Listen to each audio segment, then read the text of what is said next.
Kamusta, Taurus? Welcome to Like a Tarot. Alamin natin kung ano ang energy para sa mga Taurus. Paalala para sa mga bagong viewers na ang reading na ito ay timeless reading. General reading, anuman ang edad mo or gender mo, kunin mo lang kung ano yung akma sa sitwasyon mo. At saka, ikaw na rin magpalit kung si person mo ba ito or ikaw. Ito ang start ng 1 week reading mo.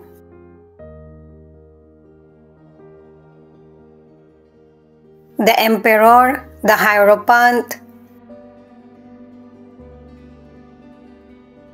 the Star.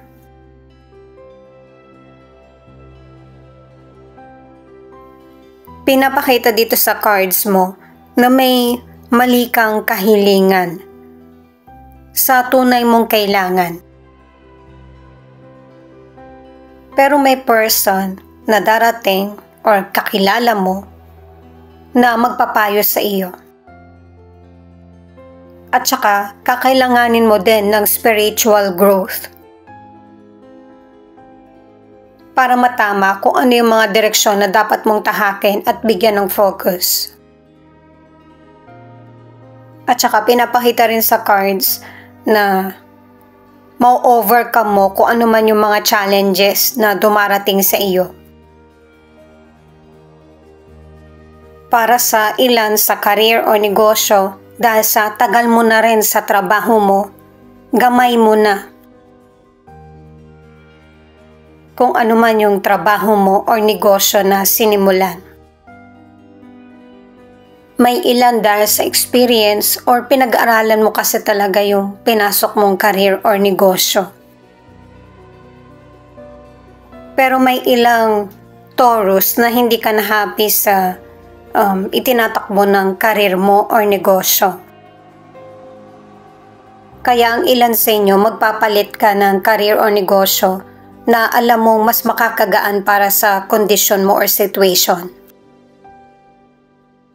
Kung meron kang trabaho sa gabi or inaabot ka na ng gabi or panggabi ka, hindi na yan yung magiging work mo.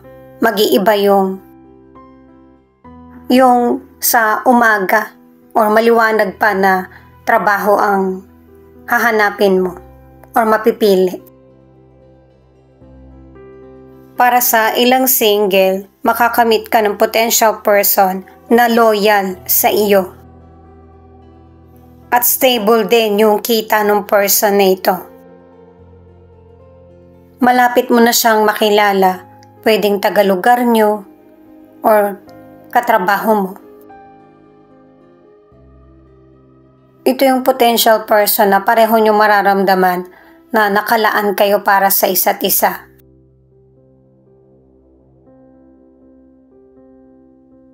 Pangalawang card na ito, guys, na kung merong sitwasyon or person na hindi ka nakakasundo,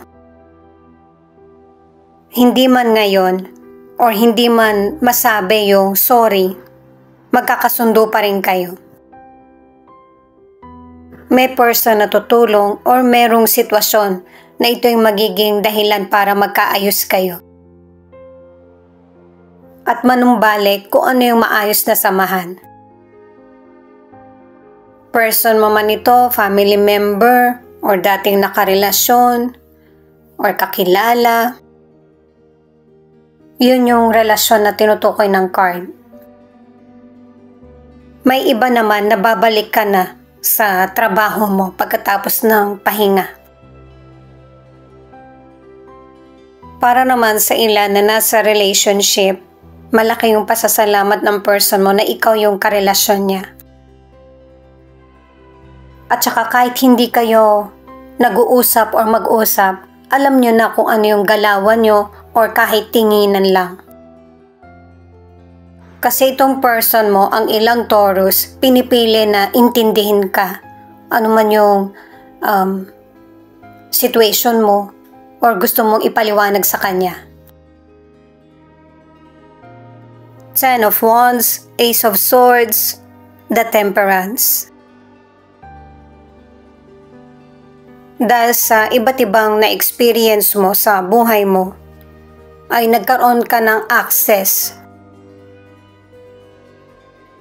na magkaroon ng kaalaman at higit na maintindihan yung situation mo. Mas nabibigyan mo ng hustisya yung situation, mas nagiging committed ka at mas lalong nakikinig. Kaya ano man yung dumating na problema sa iyo, ay nababalanse mo ito. Kumbaga hindi na napapalala. At saka konting tiis pa dahil sa matutupad mo na kung ano man yung mga minamanifest mo. At iiwan kung ano yung mga situation or person na nagpapadelay sa iyo. Ang ilan sa inyo sa financial, nahihirapan ka na yung bang maibigay yung pangailangan ng family mo sa money. Kesa sa pairalin ng emosyon mo, pinapakita ng cards na mas pairalin ang isip mo. Dahil sa meron kang sapat na kakayahan para mabalanse kung ano man yung financial na meron ka, at kapag nagkaroon ka nito, alam mo na rin kung paano pananatilihin or mapapatagal.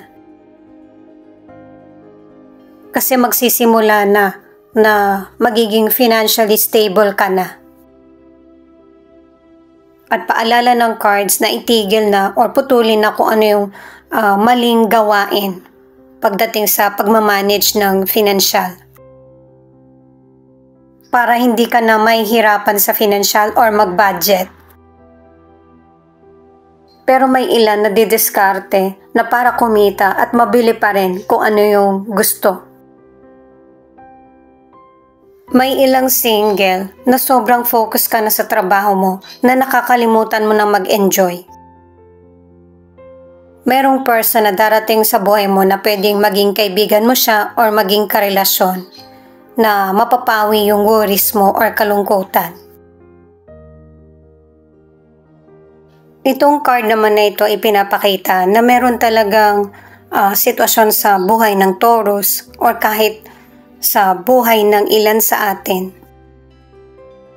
na hindi mo talaga agad-agad makakamit yung pangarap mo nang hindi ka nakakatikim ng experience para pahalagahan mo yung mga blessings na dumating or darating sa iyo. Kasi yung mga setbacks or delays na mangyayari sa buhay mo, mas marami kang marirealize at mas makakaisip ka na mas magandang paraan na para mas makakabuti sa buhay mo. Sa relationship, kailangan pareho kayong nagbabalanse at nag-e-effort ng person mo sa relasyon. Kakailanganin nyo ng person mo na mas maraming pag-uusap kasi hindi naman niya nababasa yung isip mo or kung ano yung nararamdaman mo. Kasi yung communication ang magiging paraan para mas madali nyong maayos ng person mo yung mga misunderstanding at walang maging malaking problem. The Justice, Three of Cups, Knight of Pentacles. Para sa ilan na Taurus, kung merong person na hindi trumato sa'yo ng mabuti, ikaw yung papanigan ng kapalaran. Ise-celebrate mo yung ibibigay na blessing sa'yo ng may kapal. Pwedeng dahil sa nakapasa ka sa test mo o nakahanap ka na ng trabaho, meron ka ng karelasyon o magpapakasal na kayo, nagkaroon ng katuparan yung mga pinaplano mo, or blessing sa money. Good man or bad ang ginagawa mo sa buhay mo, pantay-pantay tayong tinitingnan ng may kapal. Magse-celebrate ka talaga lalo na kung mahirap yung sitwasyon na pinagdaanan mo. At kahit dito tuloy-tuloy yung journey na tatahakin mo at hindi ka na matatakot pa. Para sa kalusugan, ang ilang Taurus, binibigyan mo ng halaga yung health mo.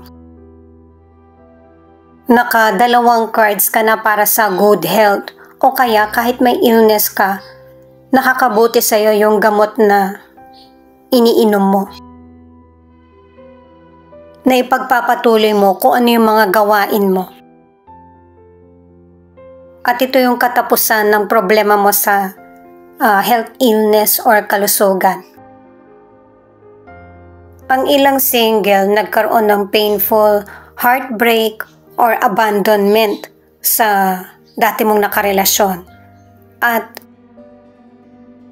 ibibigay sa'yo ng universe yung deserve mo na person. Ito muna yung unahin natin, ego. Mas maigi na ibase mo yung mga decision mo kung ano yung nangyayari sa realidad.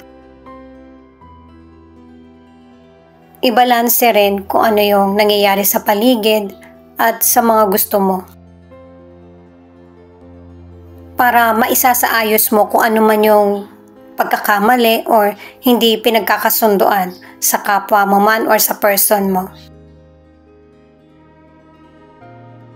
Huwag din paiiralin ang ego sa relationship. Para hindi ito yung maging dahilan para iwasan ka ng person mo or person na nagugustuhan mo. Single ka man or nasa relationship. Ito naman yung final card mo.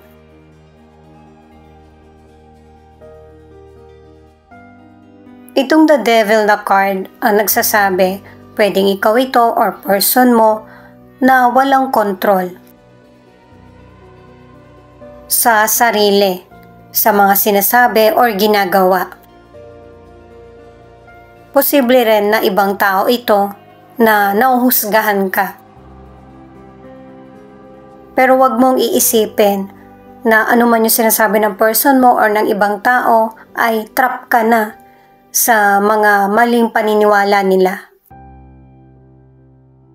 Kung ito yung magiging kaisipan mo, mas lalong magiging worst yung situation mo.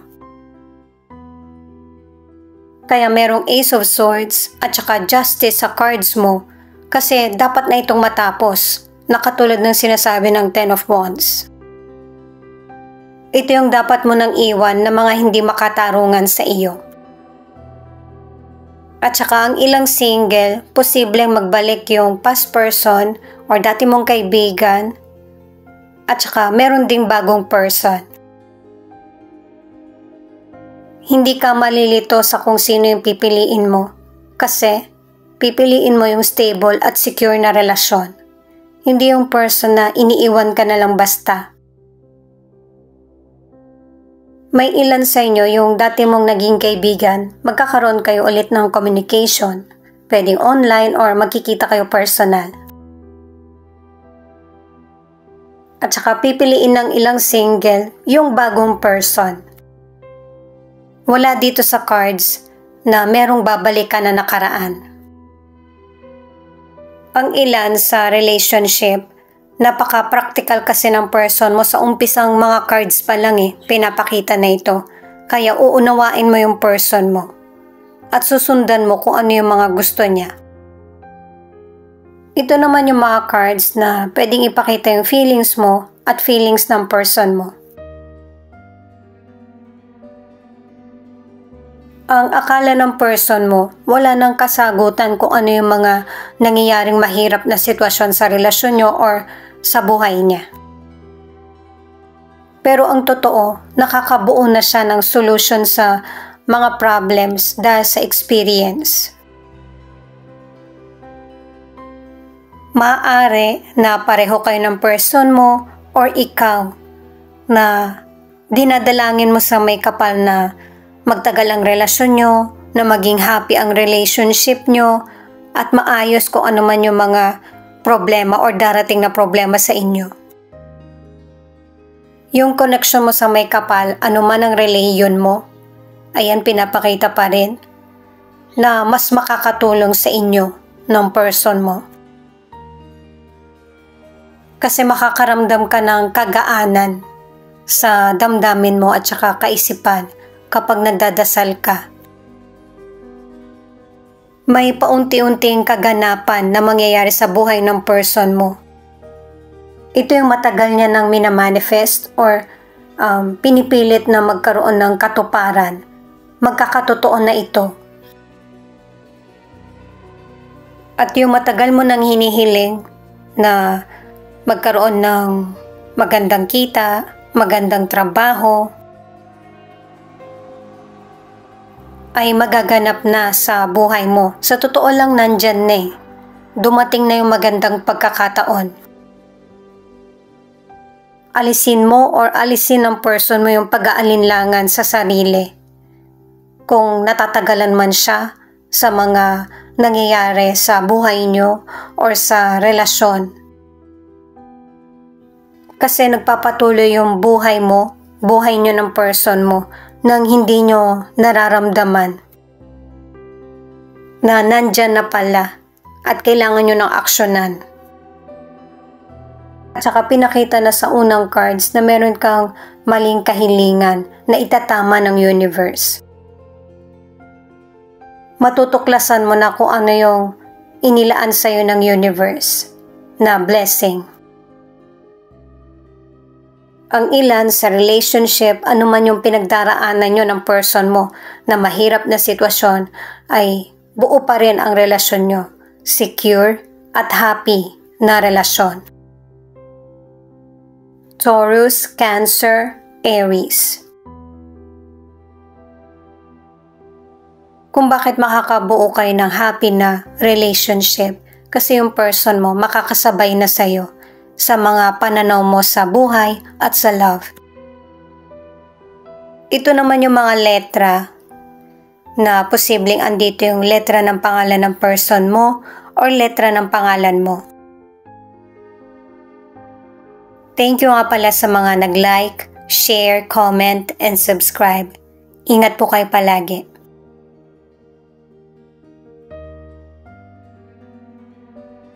Q, Y, J, V, P, F, W, B, H, S, X, D, L.